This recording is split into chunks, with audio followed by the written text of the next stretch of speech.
আসসালামু আলাইকুম আরহামতুল্লাহি ওবারাকাতুহু। বিসমিল্লাহির রহমানির রহিম। বৈশাখী টেলিভিশন কর্তৃক আয়োজিত ইসলাম ও সুন্দর জীবনের সকলকে জানাচ্ছি সাদর আমন্ত্রণ, জানাচ্ছি সাদর সম্ভাষণ। মহান স্রষ্টা আল্লাহ রাব্বুল আলামিনের দরবারে বিনীতভাবে আসুন শুকরিয়া আদায় করি। আলহামদুলিল্লাহ, বিশ্বনবী জনাবে মুহাম্মদ রাসূলুল্লাহ সাল্লাল্লাহু আলাইহি ওয়াসাল্লামের প্রতি অকৃত্রিম ভালোবাসা এবং তার প্রতি দরুদ এবং সালাম প্রেরণ করেই শুরু করছি আজকের পরিবেশনা। প্রিয় দর্শক শ্রোতা মণ্ডলী, আমরা আজকেও হাজির হয়েছি আপনাদের সামনে ইসলাম ও সুন্দর জীবন নিয়ে চমৎকার কিছু বিষয় আজকে উপস্থাপন করব। সেই সাথে আপনাদের করা কিছু জীবন ঘনিষ্ঠ প্রশ্নের উত্তর এই অনুষ্ঠানের মাধ্যমে দেওয়ার চেষ্টা করব ইনশাআল্লাহ। আজকে আমাদের মাঝে উপস্থিত হয়েছেন বিশিষ্ট ইসলামী চিন্তাবিদ, স্কলার, ইসলামিক ফাউন্ডেশনের সাবেক পরিচালক জনাব মাওলানা মোফাজ্জল হোসাইন খান। আসসালামু আলাইকুম ওয়া রাহমাতুল্লাহি ওয়া বারাকাতুহু। জি মোহতারাম, আপনাকে স্বাগত জানাচ্ছি আমাদের আজকের ইসলাম ও সুন্দর জীবনে। আমরা সরাসরি একটি প্রশ্ন নিয়েই শুরু করতে চাই। জি, আমাদের একজন দর্শক বন্ধু প্রশ্ন পাঠিয়েছেন সুন্দরগঞ্জ গাইবান্ধা থেকে। তিনি জানতে চাচ্ছেন যে বছরের যে কোনো সময় জাকাত দেয়া যাবে কি? জাকাতের বিধান সম্পর্কে জানতে চাই। জি ভাই, আপনাকে অনেক ধন্যবাদ। আসুন আমরা বিষয়টি নিয়ে জানার চেষ্টা করি। জি মোহতারাম, কোরআনে কারিমের মধ্যে আল্লাহ রাব্বুল আলামিন বলেছেন ওয়া ফি আমওয়ালিহিম হাক্কুল লিসাইলি ওয়াল মাহরুম, হাক্কুল লিসাইলি ওয়াল মাহরুম, তোমাদের সম্পদের মধ্যে গরিবদের রয়েছে অধিকার। এই যে গরিব, বঞ্চিতদের রয়েছে, অসহায়দের রয়েছে অধিকার। এই যে এখানে কি জাকাতের কথা আলোচনা হয়েছে নাকি অন্যান্য দানের প্রসঙ্গ? এই হচ্ছে একটা বিষয়। 2 নম্বরে যে জাকাত এটি দেয়ার প্রক্রিয়াটা কি, এটা একটা বিষয় নিয়ে আমরা কথা বলবো। তো শুরুতে যদি আপনি বিষয়টি এটি নিয়ে যদি আলোচনা করেন। জি, এটা সুন্দর প্রশ্ন, আমাদের জীবন ঘনিষ্ঠ প্রশ্ন। আমাদের জীবনের অর্থনীতির একটা বিরাট ভূমিকা কিন্তু আমাদের রয়েছে এবং ইসলাম এই ব্যাপারে কিন্তু পূর্ণাঙ্গ রূপরেখা দিয়েছে, সব বাস্তব দিয়েছে। কিন্তু দুর্ভাগ্যজনকভাবে অর্থনীতিটাকে আমরা ইসলাম থেকে দূরে সরিয়ে ফেলেছি। একটা সমাজে দরিদ্রতা বা দারিদ্র এটা হতেই পারে, এটা কোয়াইট ন্যাচারাল, এটা হতে পারে। এবং এই দারিদ্র বা দরিদ্রতা এইটাকে দূর করার জন্যেই আল্লাহ তাআলা এই যাকাতটাকে আমাদের উপরে ফরজ করেছেন। এবং ইসলামী অর্থনীতির এটা একটা মৌলিক জিনিস। এবং এই যাকাতটা যদি আমরা আমাদের সমাজে এখনও যদি আমরা হিসাব করে আল্লাহকে হাজির নাজির জেনে আমাদের বাংলাদেশের যত মানুষের যাকাত ফরজ আছে সবাই যদি আমরা আদায় করি, বাংলাদেশ থেকে দারিদ্র থাকবে না, দরিদ্রতা ঘুচে যাবে এবং একটা সুন্দর আদর্শ একটা দেশ, সুখী সমৃদ্ধ একটা বাংলাদেশ আমরা গড়তে পারি। এটা এক কথায় বলা যায়, কিন্তু দুর্ভাগ্য যে আমরা তার থেকে দূরে আছি। এখন বলতে হয় যে জাকাতটা কি। প্রশ্নকারী প্রশ্ন করেছেন যে জাকাত কি সারা বছরই দেওয়া যায় কিনা। দেখেন, জাকাত সারা বছর দেওয়া যায়, এটা দেওয়ার সময়টা নির্ধারণ করে একজন ব্যক্তি তার উপর জাকাত কখন ফরজ হলো, মানে কখন সে জাকাতের যে নেশাব পরিমাণ মাল, যেই পরিমাণ মাল থাকলে পরে স্বর্ণের বেলায় হচ্ছে 7.5 ভরি আর 52 ভরি হচ্ছে রূপার বেলায়, এবং এর সমমূল্য টাকা পয়সা যদি ওইরকম থাকে এর সম পরিমাণ, তার উপরে হয়। ব্যবসায়ের যে মাল আছে তার উপরে হয়। জমির উপরে কোনো জাকাত হয় না, বা বিল্ডিং টিল্ডিং এর উপরে হয় না। জমির উপরে জাকাত হয় না, কিন্তু সেখানে আরেকটা আছে ওসর আছে, সেটাও কিন্তু মুক্ত না। আমরা ওসর তো জানি না, যেই জন্যই আমাদের সমাজের এই সমস্ত অসুবিধাগুলো। তো এই পরিমাণ সম্পদ যেই ব্যক্তির যেদিন হয় সেদিনে তার জাকাত দিতে হবে না, 1 বছর অপেক্ষা করতে হবে। কত সাইন্টিফিক! কারণ হঠাৎ করে টাকাটা তার এসেছে বা এই সম্পদটা তার এসেছে, নাও থাকতে পারে।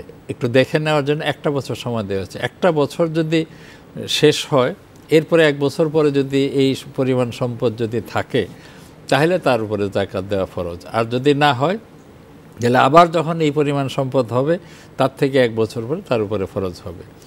এখন এক ব্যক্তির কখন এই পরিমাণ মাল হলো, তার 1 বছর পরে তাকে জাকাত দিতে হবে। সুতরাং বছরের যে কোনো সময় জাকাত দেওয়া যায়। তবে আসুন আমরা সবাই রমজান মাসে জাকাত দিই। এটার কারণ কি? দেখা যাবে যে প্রত্যেক জাকাত আদায়কারী তিনি এই রমজান মাসে সাধারণত জাকাত দিয়ে থাকেন। এইটার কারণ হচ্ছে যে রমজান মাস যেহেতু দান খয়রাতের মাস এবং অনেক সওয়াব পাওয়া যায়, সেই জন্যে একটু আকপিস করে রমজান মাসটাকেই অনেকে ঠিক করে নেয়, ওই সময়ই দেয় যাতে করে সওয়াবটা বেশি পাওয়া যায় আর কি, সেই হিসাবে। কিন্তু এর অর্থ এই না যে রমজানের ছাড়া আর অন্য কোনো সময় যাকাত দেওয়া যাবে না, এটা ঠিক না। তো যার উপরে যখন ওই পরিমাণ সম্পদ হয় এবং তারপরে যখন এক বছর তার থেকে যখন গুজরে যাবে, অতিক্রম করবে, অতিবাহিত হবে, তারপরে তার উপরে ফরজ, তখন তাকে যাকাত দিতে হবে। এবং এই আপনি যে আয়াতটা পড়লেন, ওয়াফি আমওয়ালিহিম হাক্কুন লিসাইলি ওয়াল মাহরুম, প্রত্যেক যাচনাকারী অর্থাৎ যে কিছু চায়, সওয়াল করে অথবা বঞ্চিত অর্থাৎ গরিব দুঃখীদের জন্যেই তোমাদের সম্পদের মধ্যে অধিকার রয়েছে, তাদের গরিব দুঃখীরা। এইটা নীতিগতভাবে মৌলিক পরোক্ষভাবে জাকাতও এর মধ্যে শামিল আছে। তবে জাকাতের জন্য বিভিন্ন আয়াত রয়েছে, কোরআন শরীফের বিভিন্ন আয়াতে জাকাত সম্পর্কে বলা হয়েছে, জাকাত ফরজ করা হয়েছে এটা বলা হয়েছে। তো যতবার সালাতের কথা বলা হয়েছে প্রায় ততবারই জাকাতের কথা বলা হয়েছে। আর এইটার মধ্যেও ওই জিনিসটা আছে, তবে ওইটার মধ্যে দান খয়রাত সমস্ত কিছু সাদাকা এই আয়াতের মধ্যে শামিল। এবং জাকাতের 8টি খাত বর্ণনা করা হয়েছে, সেই 8টি খাতের মধ্যেই তাদেরকেই জাকাত দিতে হবে। সদকাটা যেমন আপনি যে কাউকে দিতে পারেন, এমনকি অন্য ধর্মের লোককেও দিতে পারেন, কিন্তু জাকাতের বেলায় সেটা করা যাবে না, সেটার জন্য মুসলমানদেরকেই দিতে হবে। এবং ওই যে 8টি খাত রয়েছে কোরআন শরীফে, 8টি খাতে তো মুসলিমদের একটা খাত আছে, সেটাও একটা আছে, সেটা কোনো একটা পর্যায়ে আর কি, একটা পর্যায়ে ওখানেও যায়। সাধারণত মুসলিমদের জন্য সাদাকাটাই বেশি আর কি। তো এই খাতগুলোর ভিতরেই আমাদেরকে জাকাত সীমাবদ্ধ রাখতে হবে, এইভাবেই দিতে হবে এবং এই জাকাতটা যথাযথভাবে হিসাব করে দিতে হবে। তবে হ্যাঁ, আপনি জাকাতের যে মাল আদায় করাটা একসাথে ওইটা আদায় করতে পারেন, অথবা এটা ভেঙে ভেঙে হিসাব করে রাখলেন, ভেঙে ভেঙে এটা বিভিন্ন সময়েও এটা দেওয়া যায়। তবে আমাদের সমাজে যেভাবে জাকাতটা দেওয়া হয়, এই পদ্ধতি আসলে খুব সায়েন্টিফিক না, খুব ভালো না, যেই জন্যেই দুঃখজনকভাবে দেখা যায় যে জাকাতের মাল নিতে গিয়ে অনেক সময় পদদলিত হয়ে মানুষ মারা যায়। এইটা আমাদের খুব খেয়াল রাখতে হবে, এই ধরনের যেন না হয়। ওই মানুষের এই নাম করার জন্য এই সমস্ত করে, এটাও ঠিক না। আবার জাকাতের লুঙ্গি, জাকাতের এই কাপড়, এটা সেটা এইভাবে একটা তাচ্ছিল্যের সরে যায়, এটাও যেন না হয়।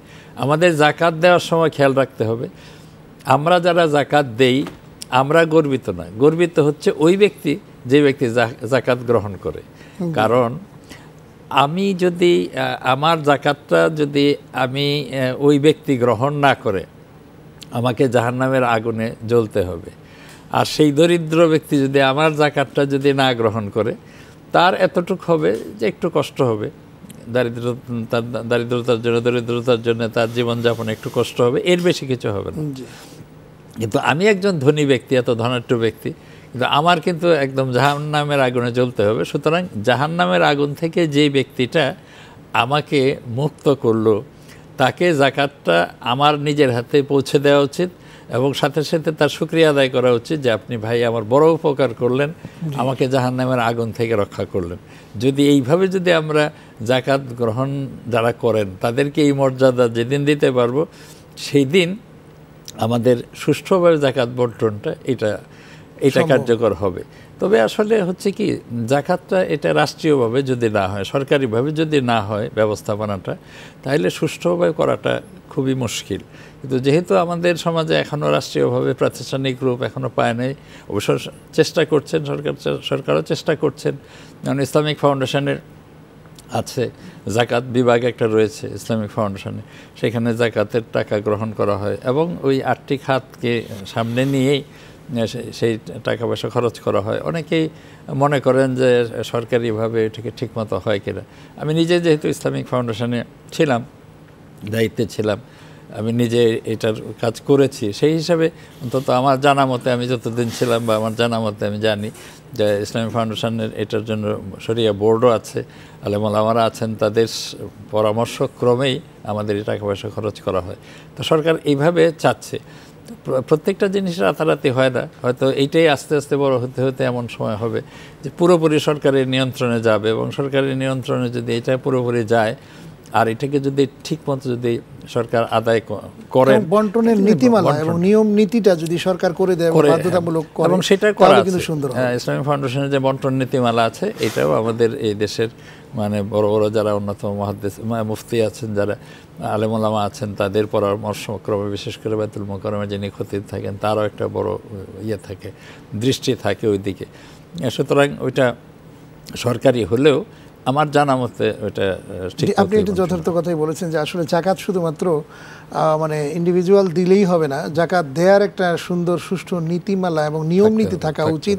এবং আপনি বলেছেন যে বাংলাদেশে ইসলামিক ফাউন্ডেশন সরকার কর্তৃক পরিচালিত যে প্রতিষ্ঠানটি, এটি একটি বড় রকমের উদ্যোগ যদি তারা গ্রহণ করে, এবং ধর্ম মন্ত্রণালয় যেহেতু এটার সাথে সংশ্লিষ্ট, তাহলে আমার মনে হয় জাকাত দেওয়াটা এবং সরকারি যদি একটা আপনার বাধ্যবাধকতা এর মধ্যে থাকে, তাহলে কিন্তু মানুষ জাকাত দেবে। সরকার কর্তৃক নিয়ম নীতি যেটি রয়েছে, রাসূল সাল্লাল্লাহু আলাইহি ওয়াসাল্লাম কিন্তু তার একটা জাকাত বোর্ড বলতে পারেন, বাইতুল মাল বলতে পারেন, যেই বাইতুল মালের মধ্য থেকে কিন্তু রাসূল সাল্লাল্লাহু আলাইহি ওয়াসাল্লামের যে অর্থনীতি একটা বিভাগ, সেটিতে যেহেতু তিনি রাষ্ট্রের একজন প্রেসিডেন্ট ছিলেন, হ্যাঁ, অর্থাৎ মানুষের সুখ দুঃখের সঙ্গী রাসূল সাল্লাল্লাহু আলাইহি ওয়াসাল্লাম তিনি কিন্তু ছিলেন।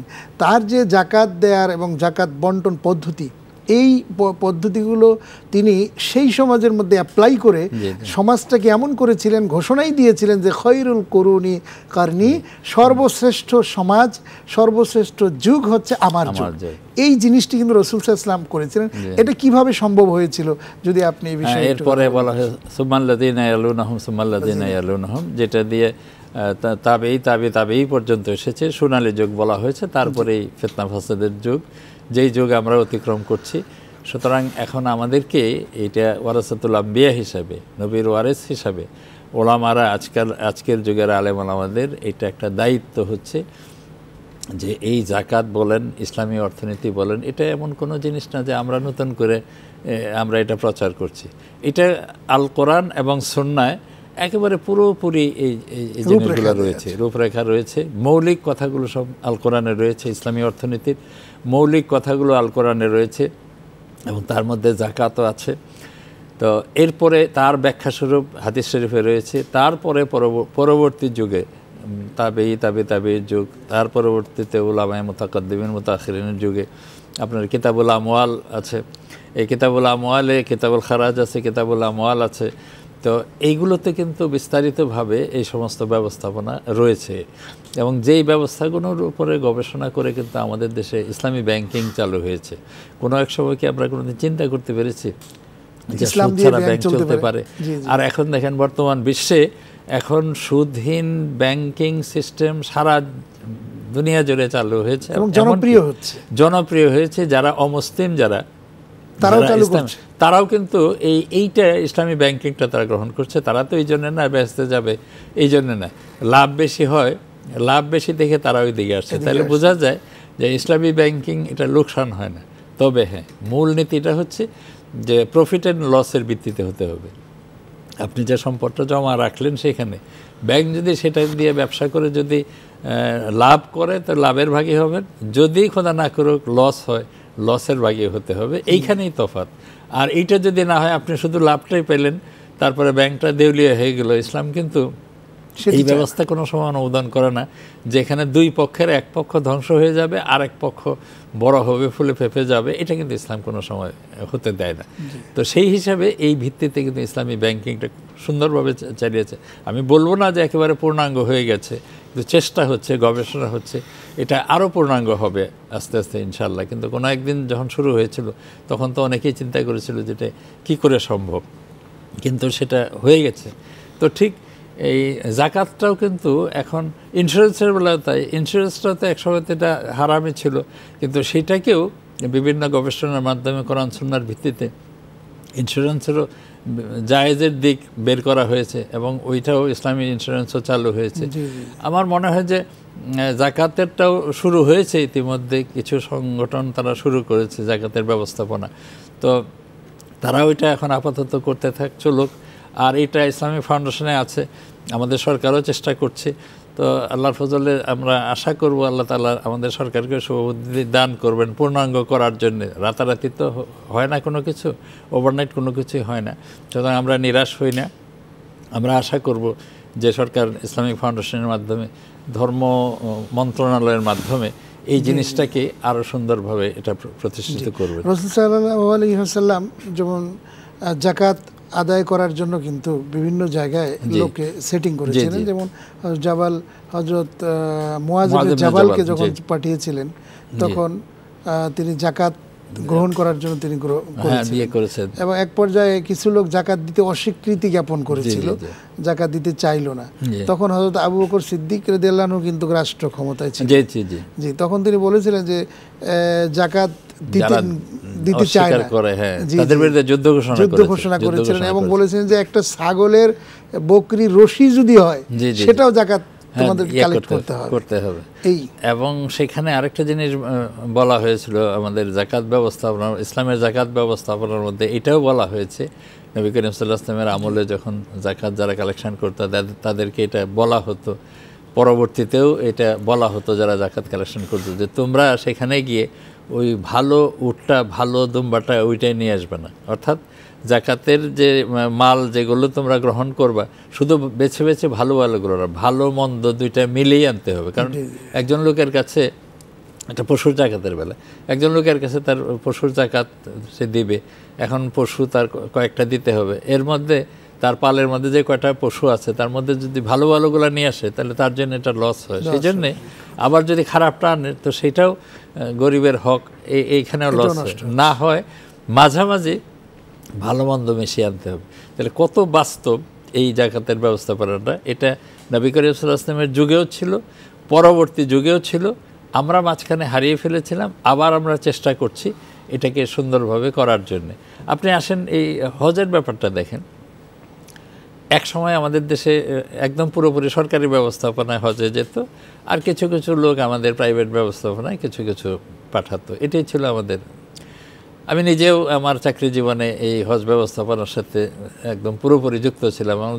আমরা যখন ছিলাম যুক্ত তখন অনেক কম সংখ্যক যেত প্রাইভেট, কিন্তু এখন তো হাবের মাধ্যমে বিরাট অর্গানাইজেশন হয়েছে। সরকারি ব্যবস্থাপনাতে এখন অনেক কমে গিয়েছে, যেহেতু প্রচারণা নাই, এখন কত 7,000 8,000-এর মতো পিওর সরকারি ব্যবস্থাপনায় যায়, তাও ইসলামিক ফাউন্ডেশন আছে বলেই ওরা কালেকশন করে, আর নয়তো সব প্রাইভেটেই চলে যেত। কিন্তু প্রাইভেটেও প্রথম অনেক বিশৃঙ্খলা ছিল, কিন্তু আস্তে আস্তে এখন সরকারের প্রচেষ্টা এবং হাব হজ যে প্রাইভেট সংস্থা তাদেরও তাদেরও চেষ্টা, সব কিছু মিলে আস্তে আস্তে জিনিসটাকে সুন্দর করা হচ্ছে।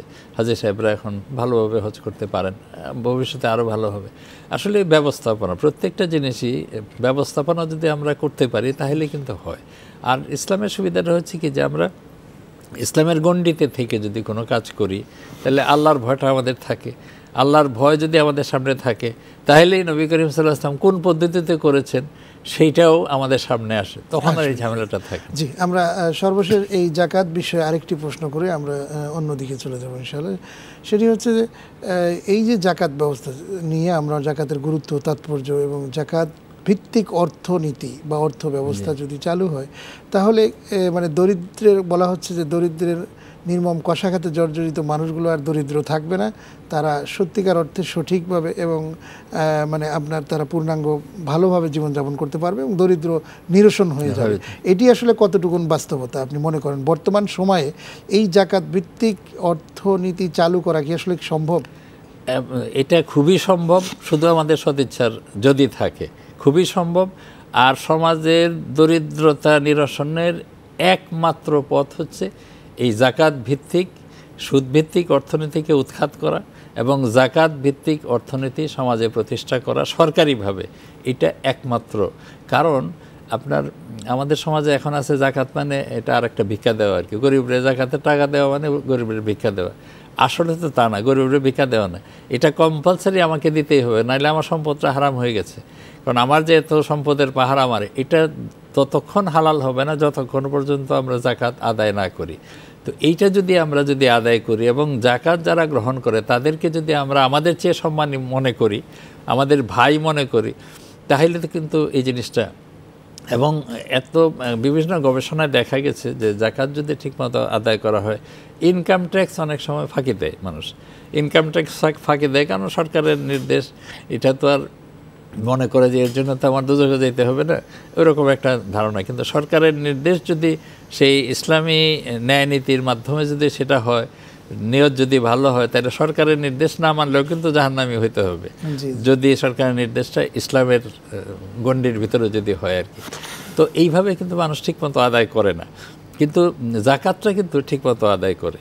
আবার জাকাতের আর ইনকাম ট্যাক্সের বেলায় দেখা যায় যারা ইনকাম ট্যাক্স যারা এই কাজে যারা নিয়োজিত আছেন, তাদের মধ্যেও কেউ কেউ কিছু অসৎ পথ অবলম্বন করেন, যেই জন্য ঠিকমতো ইনকাম ট্যাক্সটা আদায় হয় না। জাকাতটা যখন আমরা আদায় করব সরকারিভাবে যখন হবে, তখন আমরা আল্লাহকে হাজির নাজির জেনে করব। কারণ এটার একটা মাসলা মাসাইল আছে, এটা ইচ্ছামতোই আমি আদায় করতে পারবো না। যেইভাবে আদায় করতে বলা হয়েছে, কোরআন সুন্নাহ যা বলা হয়েছে ঠিক সেইভাবে আদায় করতে হবে। এবং এই জন্যে কোনো পুলিশি শক্তি বা এইটাও কাজ করবে না, আমার বিবেক কাজ করবে। আমার বিবেকের দ্বারা আমি একটা ভালো মানুষ হওয়ার জন্য আমার আখেরাতের মুক্তি এবং দুনিয়ার শান্তি দুইটাকে সামনে নিয়েই আমি এটা করব। আর এই জিনিসটা যদি আমি করি, আমার এই সম্পদের মধ্যে এই শতকরা 2.5 টাকা এইটা যদি যায়, এটার জন্য আমার তেমন কোনো ক্ষতিও হবে না। কিন্তু এইভাবে এই শতকরা 2.5 টাকা এরকম মিলতে মিলতে একটা পাহাড় হয়ে যাবে, যেটা আমাদের অসংখ্য দরিদ্ররা তাদের মধ্যে যখন ভাগ বন্টন হবে, তখন তারাও ঠিক ভালোভাবে চলতে পারবে না এবং তাদের হক এটা। সুতরাং তাদের এটা আমরা দয়া করছি না, তারা বরং দয়া করছে যে আমাদেরকে জাহান্নামের আগুন থেকে বাঁচাচ্ছে, আমাদের মালটাকে তারা হালাল করে দিচ্ছে, তারা বরং আমাদেরকে এটা আমাদের প্রতি অনুগ্রহ করছে, এটা আমাদের মনে করতে হবে। তো এইভাবে যদি আমরা এটাকে এই ম্যানেজমেন্টটা যদি আমরা করি, তাহলে আমার তো মনে হয় যে সমাজে গরিব থাকার কথা না। কিন্তু আমাদের আরেকটা ভুল ধারণা আছে যে আমাদের সমাজে সবসময় গরিব থাকতেই হবে, গরিব রাখার জন্যই আমরা জাকাত ঠিকমতো দেব না। কারণ যদি আমরা একবারে দিয়ে ফেলি আর গরিব না থাকে, আমরা প্রতি বছর যদি জাকাতের নামে ভিক্ষা না দিতে পারি, তাইলে আমরা কেমনে বেহেস্তে যাব? এই জন্য আমাদের থাকতেই হবে।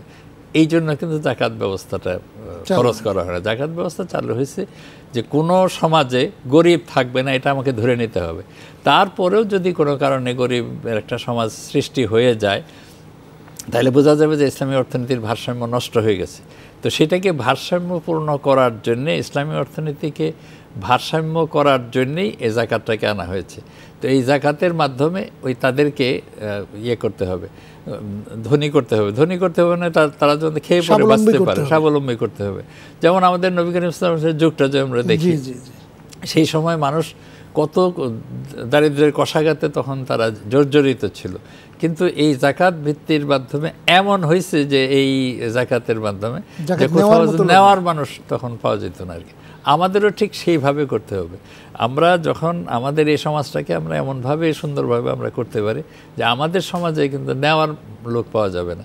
এখনই দেখা যায়, আমরা তো এর আগে দেখতাম যে মানুষের যেরকম দারিদ্রতার কষাঘাত যেরকম ছিল, এখন কিন্তু অনেক কমে গেছে।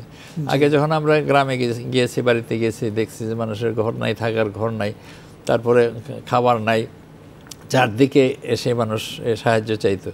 এখন যখন আমরা গ্রামে যাই, বাড়িতে যাই, যে সেখানে দেখা যায় যে কোনো মানুষ নাই যার ঘর নাই, এবং সব পাকা বিল্ডিং হয়ে গেছে। মসজিদগুলো পর্যন্ত গ্রামের এখন পাকা হয়ে গেছে। মসজিদগুলো অবশ্য একটা হাদিসেও আছে, যেমন একটা সময় আসবে যে মাসাজিদুহুমা আমেরা, সমস্ত মসজিদগুলো সুরম্য অট্টালিকা হয়ে যাবে। সেগুলো আমাদের হয়ে যাচ্ছে। কিন্তু আবার এরপরে একটা কথা হয়েছে, ওয়াহিয়া খারাবুন আনিল হুদা, কিন্তু হেদায়েত থাকবে না। মসজিদগুলো খুব সুন্দর সুরম্য অট্টালিকা হবে, কিন্তু এটা খারাবুন আনিল হুদা, কিন্তু এটা একটা পর্যায়ে থাকবে। কিন্তু সেটা আমাদেরকেই রক্ষা করতে হবে, যাতে হেদায়েত মসজিদ থেকে যেন চলে না যায়, সেই দায়িত্বটা কিন্তু আমাদের হাল ছেড়ে দিলে চলবে না। হাদিস শরীফে আছে, সুতরাং হেদায়েত চলে যাবে, যাক, এটা হবে না। আমাদের চেষ্টা রাখতে হবে হেদায়েত যাতে না যায় আর কি। তো আমাদের যদি আমরা জাকাত ভিত্তিক অর্থনীতিটা যদি আমরা দেশে চালু করতে পারি, এটা সরকারও যদি এই দিক থেকে ব্যবস্থা গ্রহণ করেন, যেটুকু করছেন এটাকে আরো সুন্দরভাবে করেন, তাহলে আমাদের কিন্তু।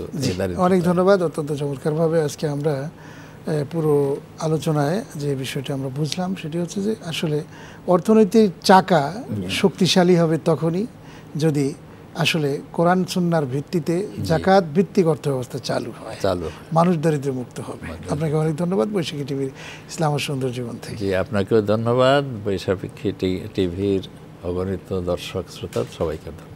প্রিয় দর্শক, আজ শেষ করব, তবে শেষ করার আগে জানিয়ে দিচ্ছি ইসলামের মৌলিক বিষয়ে যে কোনো প্রশ্ন পাঠাতে আপনার মোবাইলের মেসেজ অপশনে গিয়ে টাইপ করুন BSK স্পেস আপনার নাম স্পেস আপনার ঠিকানা স্পেস আপনার প্রশ্ন এবং পাঠিয়ে দিন 6969 নম্বরে। আমাদের কাছে ইমেইলেও প্রশ্ন পাঠাতে পারেন isg@বৈশাখী.tv এই অ্যাড্রেসে। এছাড়াও facebook.com/ইসলাম ও সুন্দর জীবন ফেসবুক পেজেও আপনার গুরুত্বপূর্ণ মতামত প্রশ্ন আমাদেরকে পাঠাতে পারেন। হ্যাঁ প্রিয় দর্শক শ্রোতা মণ্ডলী, ধনীদের সম্পদের মধ্যে গরিবদের যে অধিকার রয়েছে সেই অধিকারটা কিন্তু অন্যতম একটি বিষয়। সেটি হচ্ছে যে অধিকার বলতে সন্তান, পিতার সম্পদ যেমন সন্তানের অধিকার থাকে, তেমনি সেই অধিকারটাও কিন্তু ওইটার পাশাপাশি গরিবদেরও কিন্তু অধিকার আছে। এ কথাই কিন্তু আমাদের যারা ধনী বা যারা রয়েছেন তাদের সম্পদের মধ্যে সেটি রয়েছে।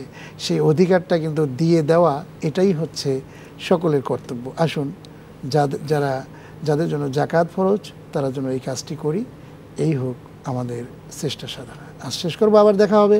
আল্লাহ হাফেজ। আসসালামু আলাইকুম রহমতুল্লাহি ওয়া বারাকাতুহু।